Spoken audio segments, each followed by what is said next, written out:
기독교는 무엇인가? 도대체 기독교가 무엇을 말하려는가? 준비를 하다 보니까 이번 주에 다 못 마칠 것 같고요. 한 대까지 하겠습니다. 기독교가 무엇인가 그러면 뜬금없다는 생각이 듭니다. 다 안다고 생각하거든요. 과연 내가 알고 있는 기독교가 맞는가? 오늘 이 문제를 원점에서 우리가 전혀 모른다 생각하고 짚어보려고 합니다. 예수님께서 십자가에 달리시면서까지 전하셨던 그것, 내가 그것을 제대로 이해하고 있는가? 이 보자는 겁니다. 종교와 철학은 맥락을 같이 합니다. 고대 사회에서는 종교가 철학이었고 철학이 종교였습니다. 세상이 발달하면서 생각할 것도 많고 연구할 것도 많아졌습니다. 철학이 그래서 삶의 지엽적인 문제를 보다 지엽적인 문제를 통해서 삶에 포괄적으로 접근하겠다. 이거면 종교는 삶의 직접적인 문제를 다룹니다. 간단히 말해서 종교가 뭐냐? 죽고 살고 하는 문제다 이 말이에요. 그러니까 우리가 예수님께서 예수교 아닙니까? 예수를 믿는다 그러면은 예수님께서 말씀하신 가치에서 죽고 살고 하는 문제를 반드시 발견해야 해요. 그래야 그렇게 살 것 아니겠습니까? 철학의 자세가 그렇듯 종교 또한 끊임없이 의심해야 합니다. 지금 내가 믿고 있는 것이 옳은가? 깊이 의심하고 고민하고 매 주마다 그걸 발견하지 못하겠다. 아무리 다녀봐도 아닌 것 같아요. 그럼 그만둬야지요. 언제든지 그만두겠다. 다른 조건이 나를 그만 못 두게 하는 게 아니라 이런 절박한 자세로 경계하는 자세로 깨어 있어야 하고 그걸로 마주해야 합니다. 지금 프랑스에서는 이슬람 신자의 극단적인 테러가 도를 넘었습니다. 자신이 무슨 종교를 갖든지 상관없는데요. 그러한 자신의 종교적 신념을 위해서 직접 관계하지 않은 애먼 사람을 죽이는 것은 종교가 아닙니다. 왜 종교가 아닌가? 자기가 믿고 있는 바가 옳은지 그른지조차 생각 안 했다 이 말입니다. 종교는 자기가 믿고 싶은 것을 믿는 것이 아닙니다. 믿어야만 한 그것을 믿는 거예요. 히브리서 11장 1절이라고 제가 말씀드렸습니다. 예수님께서는요, 기독교 창시자가 아닙니다. 사람의 아들, 인간으로 본다면 기독교가 뭔지도 몰라요. 물론 지금 알고 계시겠지만 말이에요. 예수님께서는 기독교를 만들자 이러신 적이 없습니다. 예수님께서 부활하여 승천하신 후에 남은 사람이 어떻게 한 것이요. 그조차도 우리가 이렇게 기독교를 만들자 그런 건 아니라는 거예요. 어떻게 하며 산 모습을 보고 후세에 기독교라 한 거지요. 예수님으로 인하여 남다르게 사는 사람이 있었습니다.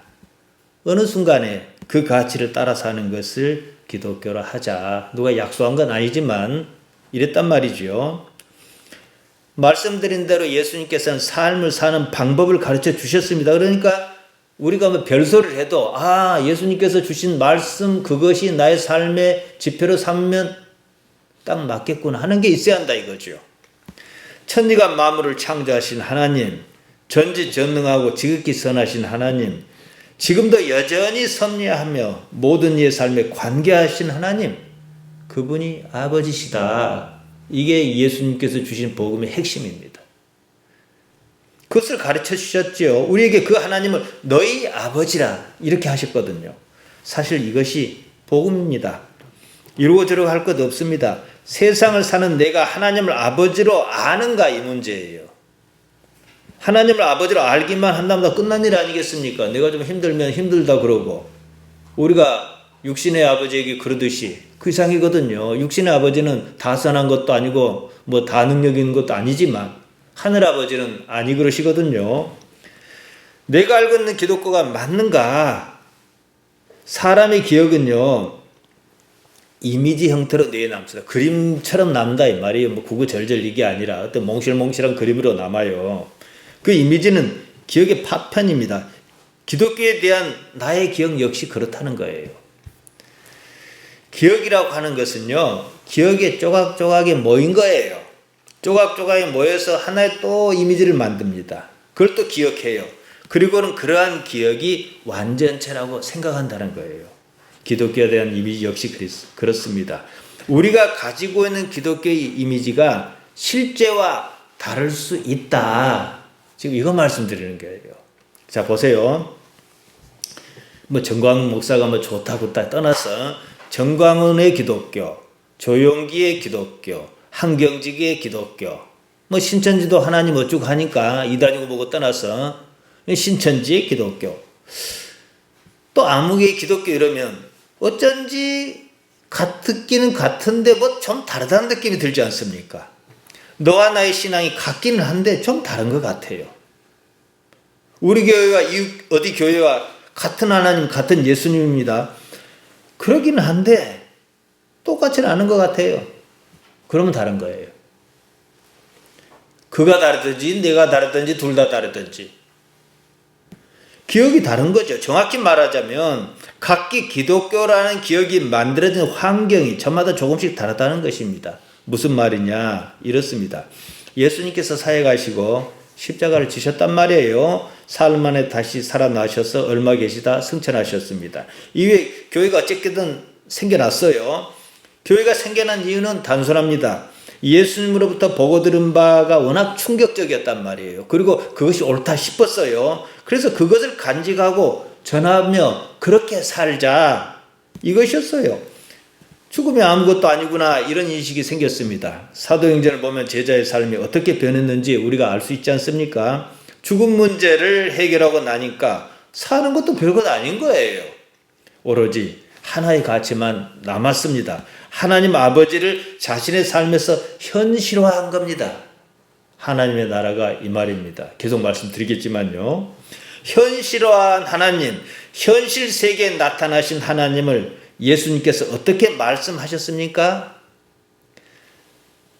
예수님께서 하나님의 현실화를 뭐라고 말씀하셨습니까? 내가 가면 뭐가 와요? 성령, 푸뉴마. 현실의 하나님은 영이거든요. 영으로 계신다 이 말이에요. 제가 자주 말씀드렸습니다. 요한복음 4장 24절에서 예수님께서는 하나님을 어떻게 말씀하셨습니까? 푸뉴마오데오스. 영 곧 그 하나님입니다. 우리 성경은 하나님께서 영이시니 이렇게 번역했습니다. 하나님께서 영이시다 이 말이에요. 다른 거 아니에요. 복잡한 거 아니에요. 뭐 이것 따로 저것 따로 뭐 구분할 것도 없어요.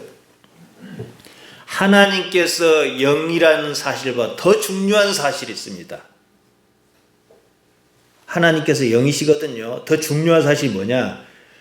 그 하나님을 아버지로 안 이상 나 역시 영이어야 한다는 거예요. 푸뉴마여야 한다는 거예요. 이것이에요. 내가 어떻게 살아야 하는가? 어떻게 내가 영으로 살 수 있는가? 지난 시간에 바울이 한 말, 제가 주보에 그 예배를 부르는 말씀에 써놨습니다. 로마서 8장 13, 14절을 인용해서 말씀드렸습니다. 너희가 육신, 사르크스입니다. 육신대로 살면, 카타, 육신에 따라 살면 반드시 죽을 것이로되 영으로서, 푸뉴바로서 몸 요건 소마입니다. 몸의 행실을 죽이면 살리니 무릇 하나님의 푸뉴바로 인도함을 받는 아고 그들이 곧 하나님의 아들이다. 하나님의 영으로 영이신 하나님 푸뉴마로 인도함을 받는 사람이 하나님의 아들이고 딸이다. 무슨 말씀입니까? 하나님의 아들과 딸이면 하나님처럼 푸뉴마 상태여야 한다 이 말이에요. 비록 육체를 가지고 있긴 하지만 말이에요. 어떻게 육체의 지배에서 벗어날 수 있는가? 육체를 가지고 있으면서 지금 이거 얘기하는 거예요. 육체를 따라 카타입니다. 살지 말고 영 푸뉴마로 인도함을 받으며 인도함을 받다 하고 살아라 이 말이에요. 인도함을 받다 하고인데 끌려가다 이끌리다 이거거든요. 영에 어떻게 이끌리며 살 것인가? 육체에 이끌리며 사는 게 아니라 우리가 아는 하나님의 영으로 지금 계시는데 어떻게 내가 하나님의 요구에 이끌려 하나님의 요구하신 것을 내가 좋아하든지 정 안 되면 싫어도 할 수 없어서도 따라 살아야 해요. 여기 몸이 있습니다. 이게 소마라 그래요. 솜. 그 몸 하면은 여러 가지 포함해요. 정신, 마음 다 포함합니다. 그러나 사르크스 육체는 단지 살덩이에요. 살덩이. 이쪽에 영이 있어요. 그러면은 이 소마가 육체를 따라 살 것인지 카타, 육체를 따라 살 것인지 푸뉴마, 카타 푸뉴마를 따라 살 것인지 이렇게 어떻게 살 것이냐 이 말이에요. 영은 살덩이 없이 존재합니다. 하나님은 영이시니 육체가 없으시니 이 말이거든요. 우리는 아직은 살덩이를 갖고 있어요. 육체라는 살덩이 말이에요. 살덩이만 갖고는요, 살아있어도 산 것이 아니에요. 제가 간혹 중환자실 그 식물인간 상태에 있는 사람을 언급합니다. 인공호흡기를 부착해서 숨만 쉬고 있어 의식이 없어요. 그러면은 살아있어도 살아있는 것 아니잖아요.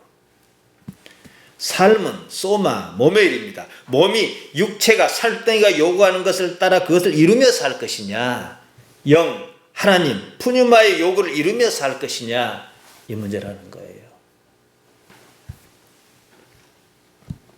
육체의 요구가 뭡니까? 육체가 무엇을 요구합니까? 육체는요, 호르몬으로 사람을 조정합니다. 좋다 싫다 단 두 가지 감정 코드를 일으킵니다. 좋다는 느낌이 드는 쪽, 좋다는 느낌 들면 어때요? 기분이 좋아지잖아요. 밥을 먹으면 기분이 좋아져요. 사탕을 먹어도 기분이 좋아져요. 배가 고프면 기분이 나빠요. 호르몬으로 조절해요. 생존에 유리한 쪽을 선택하도록 요구합니다. 육체는 무엇이 옳은지 무엇이 그른지 그런 데는 전혀 관심이 없습니다. 남이야 죽든 말든 상관하지 않아요. 무조건 이긴 쪽을 선택합니다. 우리 주변에 그런 식으로 사는 사람 있지 않습니까? 당장 교회 문제를 그렇게 보는 사람 있지 않습니까? 육체를 믿고 사는 거죠. 문제는 육체, 사르크스, 살덩이는 단지 유기체라는 사실이에요. 단백질인가 그런 유기물질로 이루어진 기계 장치입니다. 자동차처럼 더는 쓸 수 없어 폐기해야만 하는 때가 반드시 다가옵니다. 평생도록 육체의 요구를 떠받들며 살았습니다. 옳은 것도 생각 안 하고 남도 생각 안 하고 내 육체가 요구한 대로 그것만 주장하며 살았습니다. 육체의 요구가 모든 것, 삶의 가치라고 여겼습니다. 영의 요구는, 하나님의 요구는 한 번도 생각하지 않았습니다. 육체를 폐기해야만 하는 시점이 다가왔습니다. 죽음입니다. 그때 무엇이 남겠습니까? 생각해 보십시오. 육체가 나를 살려줄까요? 아니에요. 이용만 해먹고 자기 힘 빠지면 배신합니다. 예수님께서도 요한복음 6장 63절에서 같은 말씀을 하셨습니다. 지난 시간에 봤지만 다시 보겠습니다. 살리는 것은 영이니 육은 무익하니라. 내가 너희에게 이른 말이 영이요 생명이라. 영이요 생명이다. 번역이 뭐 그렇게 좋지는 않습니다. 푸뉴마에스틴 카이조의 에스틴. 영이 있고 그러므로 삶이 있다. 그러므로 카이가 이 연결하고 있어요. 영이 있어야 산다 이런 거예요. 육체는 아무런 유익이 없다 그러셨거든요. 이 삶에서 이 삶이라는 것을 우리에게 주셨을 때는 살리는 것은 결국 푸뉴마의 문제지 육체는 아니다. 그럼 육체는 뭡니까? 육체의 삶이 뭐예요? 영을 살리려는 숙주다 이 말이에요. 삶의 목적이 담긴 말씀입니다. 왜 사는가 이거죠. 평생도록 말씀드린 대로 육체의 명령을 떠받들며 산 사람이 있어요. 육체의 부하. 요새 부하라는 말이 유행입니다. 육체의 종, 육체의 노예로 살았습니다. 영원한 삶 그런 것이 없다. 그러며 살았습니다. 사는데 무엇이 유리한가? 무엇이 이익인가? 오로지 그것만 따지며 살았습니다. 육체가 점점 늙어갔습니다. 더는 쓸 수 없는 지경에 이르고 말았습니다. 숨쉬기조차 힘들었습니다. 그렇게 살다가 숨이 끊겼습니다. 무엇이 남겠느냐는 거예요. 생각해 보십시오. 그러니까 어마어마하고 엄청난 것을 요구하는 게 아니라 첼리길도 한 걸음부터라고 할 수만 있거든. 사는데 크게 지장이 없거든. 믿음 있는 선택을 하십시오. 제가 이런 부탁을 자주 드리는 게 그거예요. 삶은 여전합니다. 육체가 없어요. 육체에 기대어 산 삶이 더는 이제 있을 데가 없어져 버린 거예요. 육체가 없어져 버렸으니까. 썩어 버렸으니까. 우리가 흔히 하는 말로 혼백이 구천을 떠도는 거예요. 혼백은 한 존재를 규정하는 말이에요. 소마가 혼백에 속합니다. 갈 데가 없는 거예요. 하나님과 어떻게든 줄을 대고 잘 살았어야 갈 데가 있을 텐데 육체가 더 죽고 없어져 버렸어. 집이 없어져 버린 거예요. 아버지 집이 그 뜻이에요. 예수님께서 요한복음 5장 29절에서 부활에 대해서 이렇게 말씀하셨습니다. 선한 일을 행하는 자는 생명의 부활로, 악한 일을 행한 자는 심판의 부활로 나아오리라. 선하다, 아가도스입니다. 착하다, 좋다, 중요하다 이런 뜻이에요. 악하다, 파울로스입니다. 가치가 없다 이 뜻이에요. 운동 경기에서 규칙을 위반하면 뭐랍니까? 파울이라 안 합니까? 생명의 부활과 심판의 부활, 생명의 부활 아나스타신 조에스, 심판의 부활 아나스타신 크리세오스, 부활 아나스타시스는 기정사실이에요. 문제는 무엇이 부활하느냐 이거예요. 교회가 부활하는 거거든요. 삶입니다. 생명의 부활로 번역했는데 정확히는 교회의 부활, 삶의 부활입니다. 그러니까 안 죽는다 이 말이에요. 근데 심판의 부활은 문법상 맞지 않는 말입니다. 심판이 어떻게 부활합니까?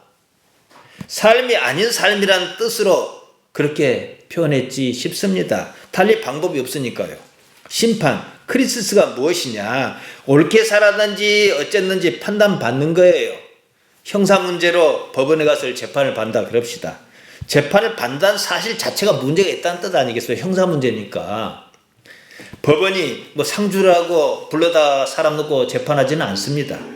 그 재판은 흔히 우리가 보는 재판과 달리 있을 때가 없다는 사실 하나만을 있을 때가 있을 것인지 없을 것인지 이거 하나 확정하는 재판이에요. 이게 심판이란 말이에요.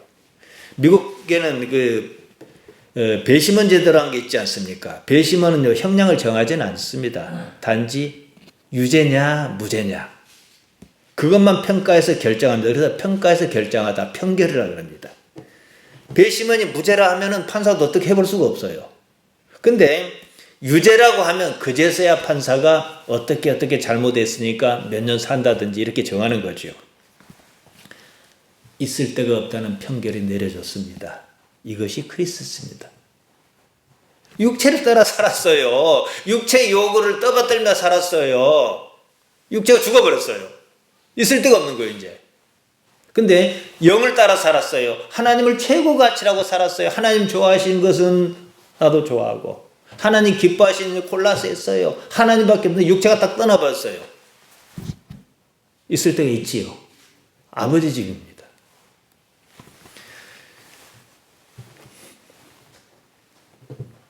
평생토록 육체의 종으로 살면요, 육체를 따라 죽는 것밖에 달리 있겠습니까? 이 말이지요. 소마, 몸이 있을 데가 없다. 몸이 있을 데가 없는 거 그거 뭐예요? 조회, 삶이 없다 이거예요.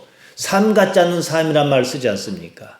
살기는 분명히 사는데 삶으로서 전혀 가치가 없는 거예요. 있을 때 거할 곳, 처소. 요한복음 14장 2절입니다. 내 아버지 집에 거할 곳이 많도다. 그렇지 않으면 너에게 일렀으리라. 내가 너희를 위하여 처소를 예비하러 가노니. 아버지 집에 있을 때가 있으니까 어떻게 해야겠어요? 몸이 있을 때는 영혼이 있을 때는 아니거든요. 그걸 준비해야죠.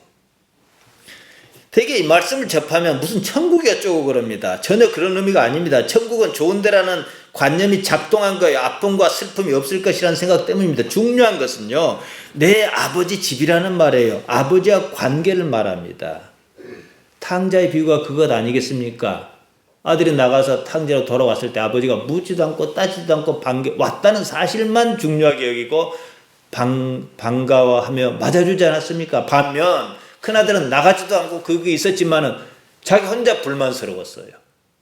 관계가 안 좋다는 얘기예요.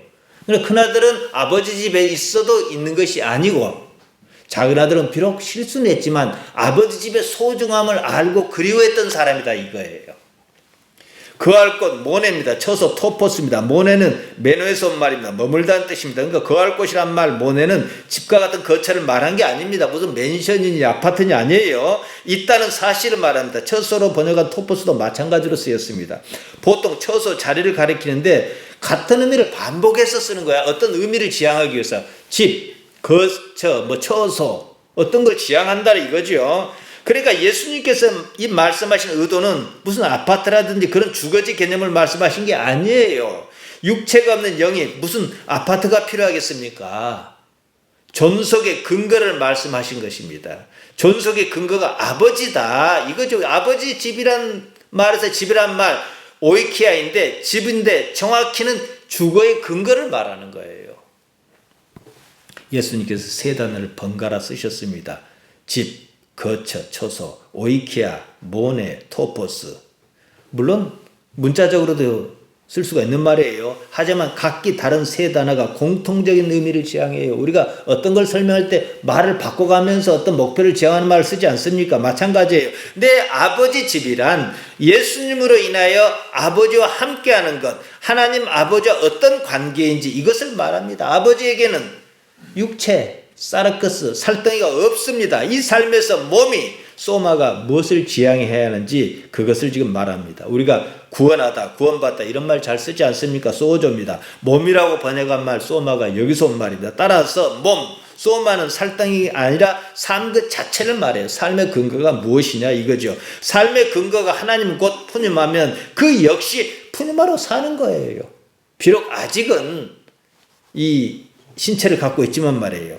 삶의 근거가 육체고 사르크스면 사르크스와 함께 반드시 죽고 말 것이다. 예수님도 그리 말씀하셨고 바울도 그것을 말했죠. 우리가 믿는다는 기독교가 지금 이것 가지고 씨름하느냐 이 문제예요. 그때 기독교가 지금 우리가 생각하는 이 기독교가 같은가 따져볼 문제라는 겁니다.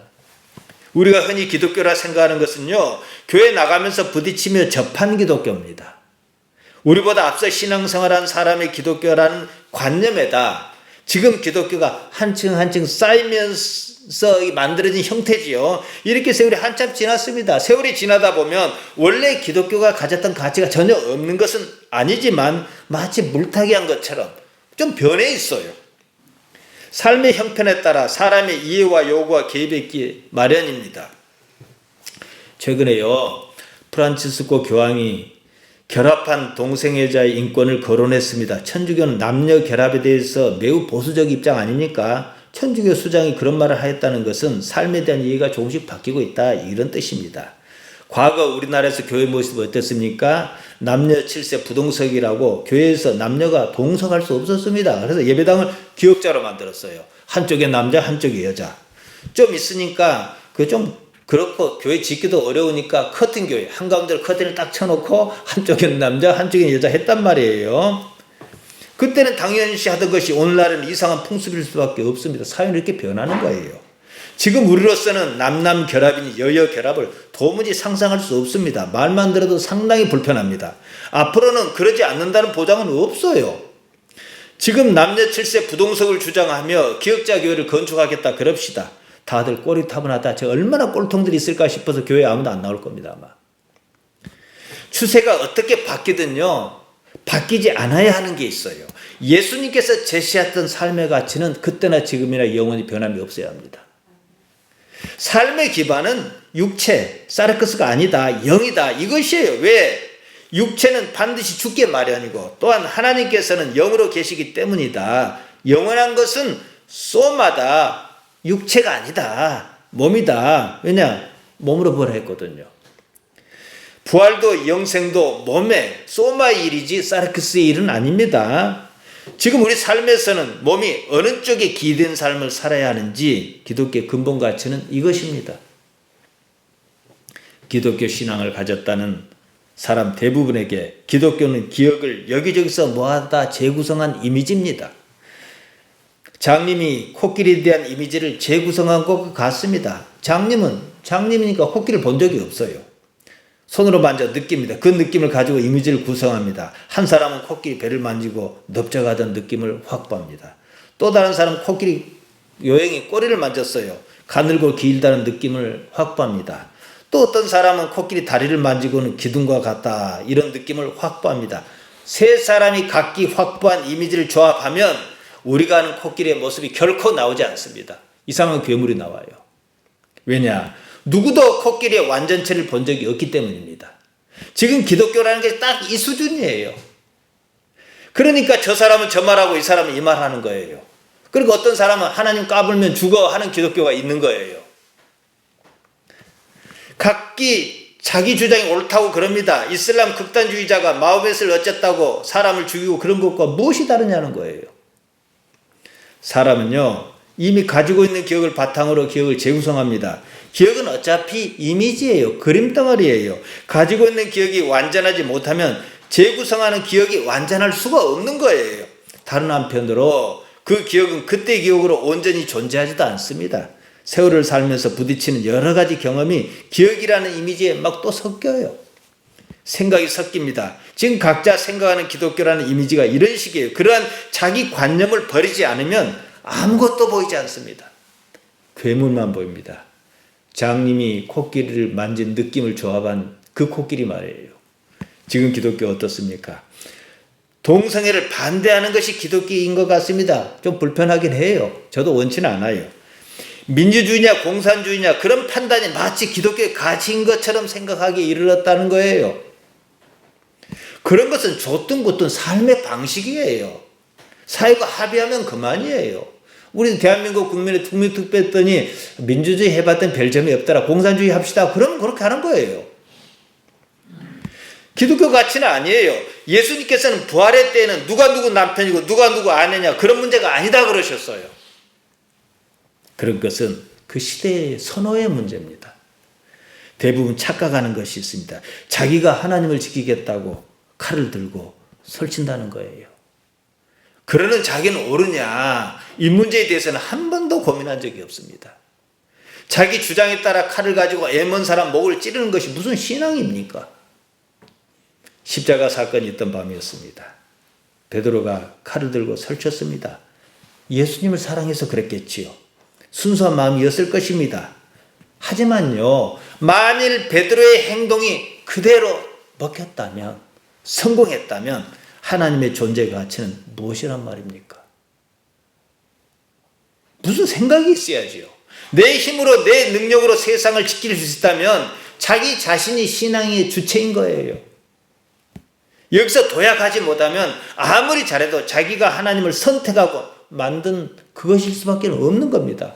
그래서 오늘날 책이 뭔지 압니까? 교회 하는 꼴이 하도 안 좋으니까 만들어진 신이란 말이 나온 거예요. 리처드 도킨스가 썼습니다.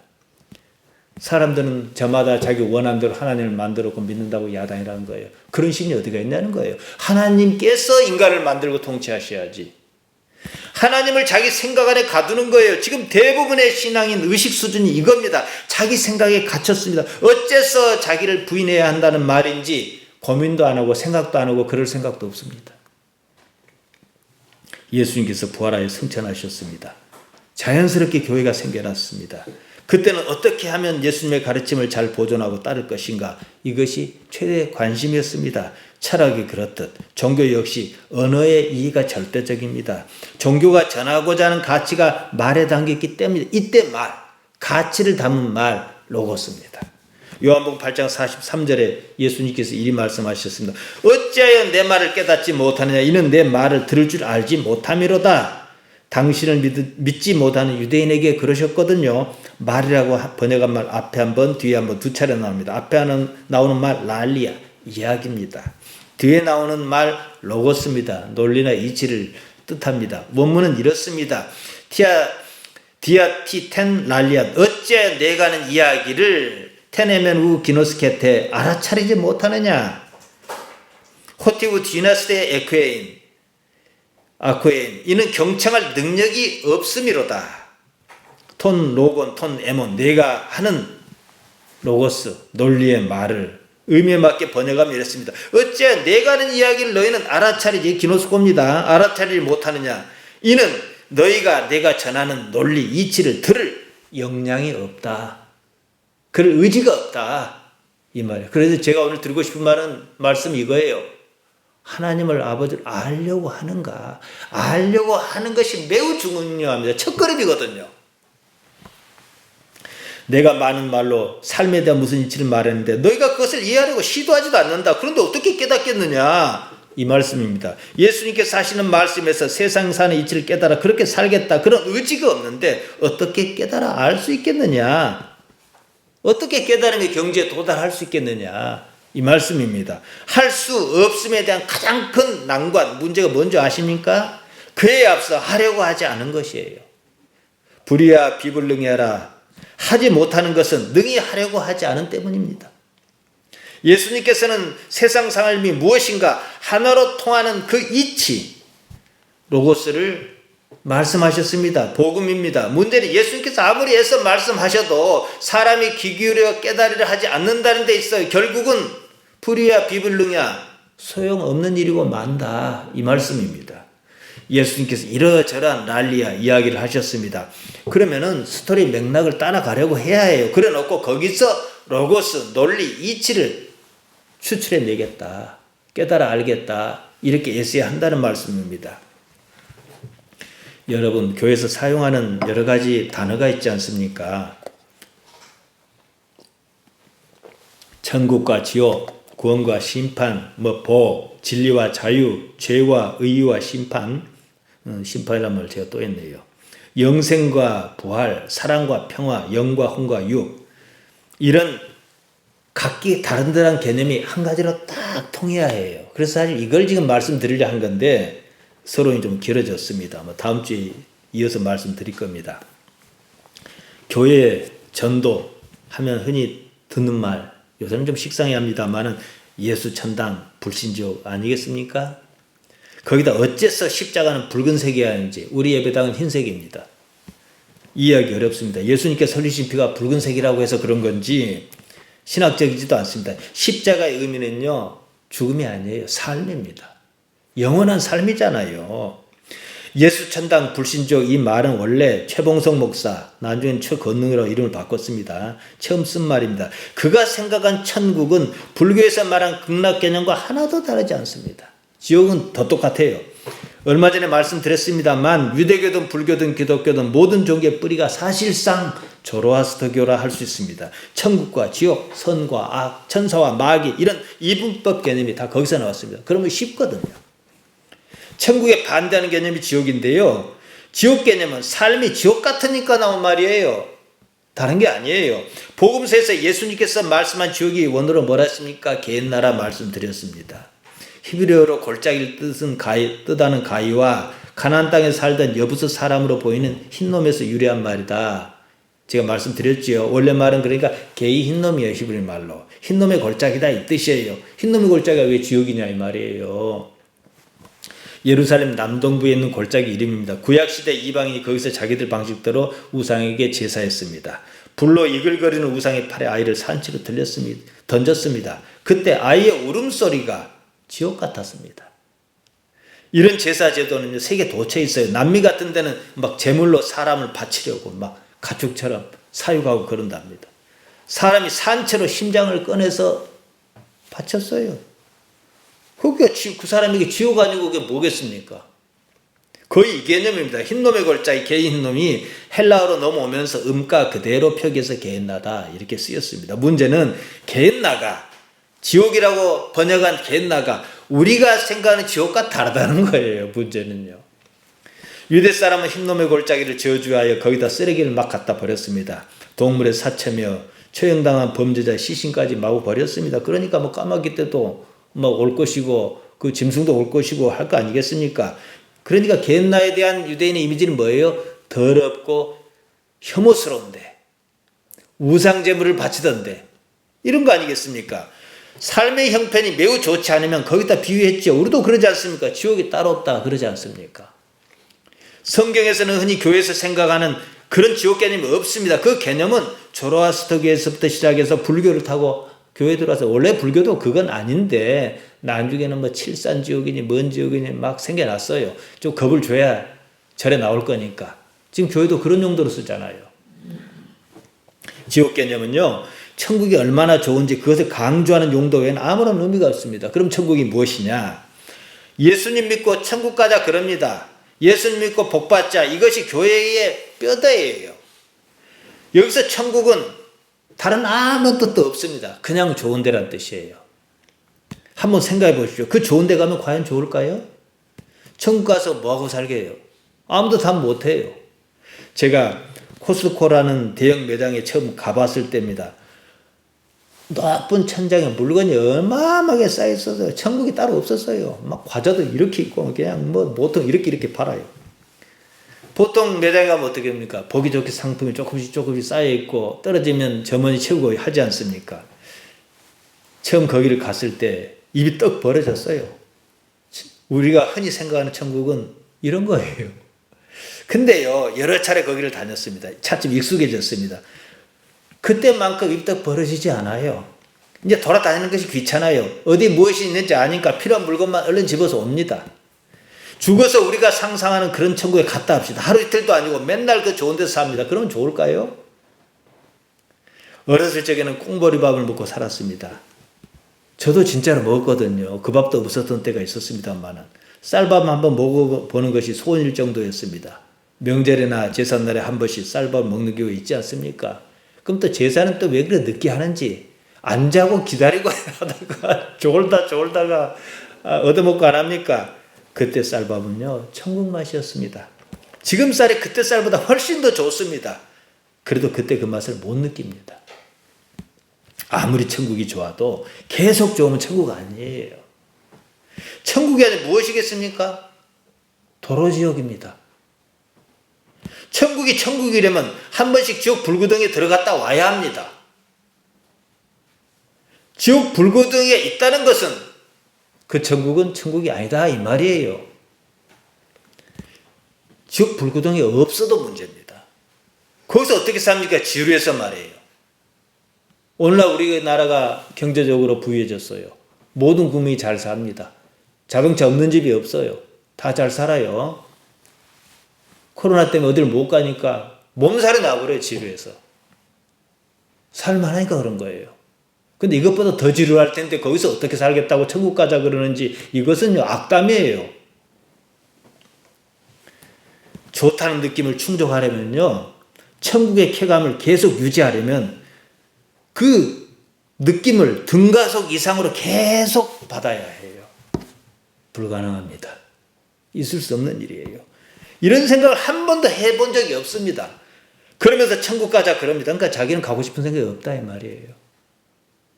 교회 전도가 뭐예요? 회원 모집이지요. 자기도 모르는 도를 어떻게 전해요? 실상은 예수를 믿는 것이 아니다 이 말입니다. 천국 개념은 지금 삶이 지옥 같으니까 거기에서 나온 반대 개념이에요.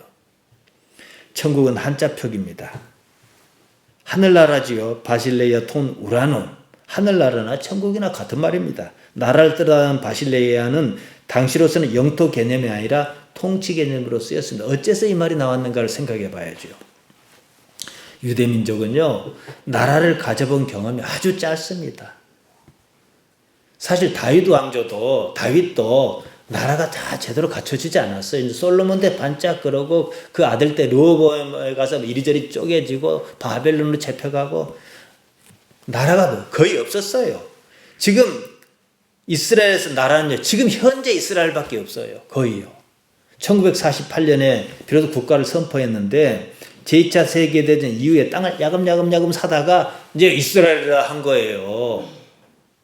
구약 성경에 나오는 나라는 우리가 생각하는 그런 나라가 아니었어요. 영토도 불분명하고 구성원도 불분명했습니다. 이리 휩쓸리고 저리 휩쓸렸습니다. 아주 잠깐 나라가 있었어요. 대부분은 민족은 있었지만 나라는 없었어요. 좀 특이해요. 그러다 보니까 그들에게는 나라라는 개념 자체가 없어요.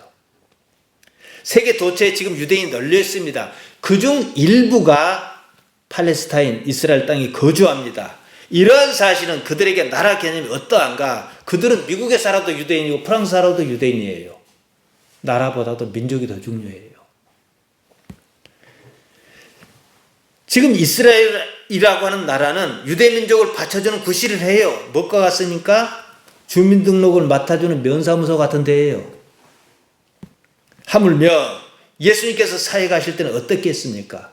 로마의 집에 있었어요. 그 당시에 나라 곧 바실레이아는 지금 우리가 생각하는 그런 개념이 전혀 아니다 이 말이에요. 예수님께서 부활 승천하신 후에 로마 확정이 점점 심해졌습니다. 그러는 사이 예수님에 대한 신념을 가진 몇몇 사람이 모여 이른바 교회 운동을 한 거예요. 예수님께 다시 오셔서 이런 세상을 끝장내 주실 것이다 이렇게 생각했어요. 택한 사람만 데리고 다시 올라갈 것이다. 뭡니까? 휴거 사상이지요. 등장해서 사실요 사도 바울도 휴거 사상에 빠진 사람이에요. 지금 교회에 휴거 믿는 사람 있습니까? 없어요. 휴거를 믿는 사람 따로 있습니다. 이단입니다. 이단. 그게 휴거가 있다 없다 저는 이 사실 여부를 말하는 게 아니에요. 현 상태를 말하는 거예요. 다미성교나 다미성교회처럼 휴거파교가 그것입니다. 휴거를 믿는다면 자, 왜 없다고 제가 단정하느냐. 휴거를 믿는다면 지금 삶의 모습이 어떠했겠습니까? 초대교회처럼 그래야 해요. 그들에게 내일이 없었어요. 휴거가 있는데 왜 내일이 있어요? 다시 말해서 오늘날 휴거를 믿을 수 없기 때문에 믿지 않으니까 이렇게 사는 거예요. 사도행전의 교회는요, 사실상 종말 집단이었습니다. 그 종말이 닫힐 것 같았습니다. 집 팔고 땅 팔고 교회로 모였습니다. 유무상통의 밑바탕에 이런 분위기가 깔려 있었습니다. 그러니까 뭐 재산을 챙길 이유가 없죠. 있으면 빨리 주고 천국 포인트를 계속 쌓아야 해요. 하루라도 빨리. 이것이 교회의 출발점이었습니다. 그것이 옳은지 그른지 판단하지 말고 봅시다. 지금 기성교회에서는 아무도 그런 종말 사상을 믿지 않는다는 거예요. 이게 문제죠. 믿는 데는 모두 이상한 데입니다. 신천지나 이런 데 아니겠습니까? 무엇이 문제일까요? 종말 사상의 근거는요, 현재 삶입니다. 종말 사상은 현재 삶을 부정하는 듯 생겼습니다. 문제가 있습니다. 지금 이 삶은 하나님께서 주신 삶이 아닙니까? 이 삶을 부정하면 하나님을 부정하는 결과를 낳습니다. 종말 사상의 천국과 예수님께서 말씀하셨던 천국이 같은가 다른가 따져봐야 한다는 거예요. 유대민족이 말하는 바실레이아는 나라는 국가 조직이 아닙니다. 바실레이아는 원래 조직이 있어야 하는 거예요. 영토가 있어야 하고 국민이 있어야 하고 주권이 있어야 해요. 근데 여기서 유대민족이 말하는 바실레이아는 그게 아니고 하나님의 통치입니다. 하나님 나라가 이 말이에요. 그들은 말씀드린 대로 국가라는 것을 제대로 가져본 경험이 별로 없습니다. 한편으로 그들의 통치 체제는 하나님 통치였습니다. 보통 국가 개념이 아니었습니다. 제사장과 율법의 질서가 있었습니다. 바실레이아의 궁극적 의미는 질서, 하나님의 지배, 이런 의미로 쓰였다는 거예요. 복음서 기록 당시 말이에요. 하늘의 질서가 이 땅에 임할 것이다. 주기도문 아닙니까? 여기서 하늘은 이 땅의 비참한 현실에 대비해서 그것과 다른 하나님으로 인한 이상적인 질서, 이것을 하나님의 나라다. 바실레이아 투 데우다. 이렇게 불렀습니다. 하나님께서는 그러한 하나님 나라를 이 땅에 구현하자. 예수님께서는 그런 하나님의 나라를 이 땅에서 구현하자. 당장이라도 우리가 메타노이아, 마음을 바꾸면, 각성하면 하나님의 나라가 온다. 이게 예수님의 전달 메시지였습니다. 하나님의 나라가 이 땅에 임하였다는 사실을 보여주기 위한 수단으로서 이적을 일으키셨습니다. 모든 이적을 보세요. 어떻게 연결이 되는지. 이처럼 성경이 말하는 천국 개념과 오늘날 보통 기독교인이 생각하는 천국 개념이 다르다는 거예요. 무엇보다도 교회에서는 천국 개념이 분명하지가 않아요. 그러다 보니까 대체 개념이 등장했습니다. 뭡니까? 복입니다. 예수님 믿고 복받자 그럽니다. 천국 개념을 완벽하게 대체합니다. 무엇보다도 현실적입니다. 여기서 정신을 차리고 봅시다. 예수님 믿고 천국 갑시다. 예수님 믿고 복받고 잘 삽시다. 안 맞아요. 이상하지 않습니까? 천국 간다면 복은 필요하지 않아요. 복은 여기서 필요한 거예요. 어떻게 봐도 천국은 저 세상이며 복은 이 세상에서 누리는 것입니다. 이것 말고 저것인데 뜬금없이 복받고 잘 살자 그럽니다. 결론은요, 아무도 믿지 않는다는 거예요. 믿는 것은 따로 있어요. 무당집에 가서 굿하듯이 바로 그겁니다. 크게 부흥한 교회가 있습니다. 해마다 수십억, 수백억 헌금이 들어옵니다. 담임 목사가 그 돈을 어떻게 썼는지 아무도 상관하지 않습니다. 따져야 한다, 이 문제가 아니에요. 따지면 오히려 그걸 금기시 여겨요. 교인의 헌금하는 행태를 제가 꼬집어 말씀드리는 거예요. 무당에게 복채 내는 것과 똑같아요. 보세요. 복 받겠다고 헌금합니다. 무교는요, 복채 받은 돈으로 서방지를 하든 뭔 짓을 하든 상관없어요.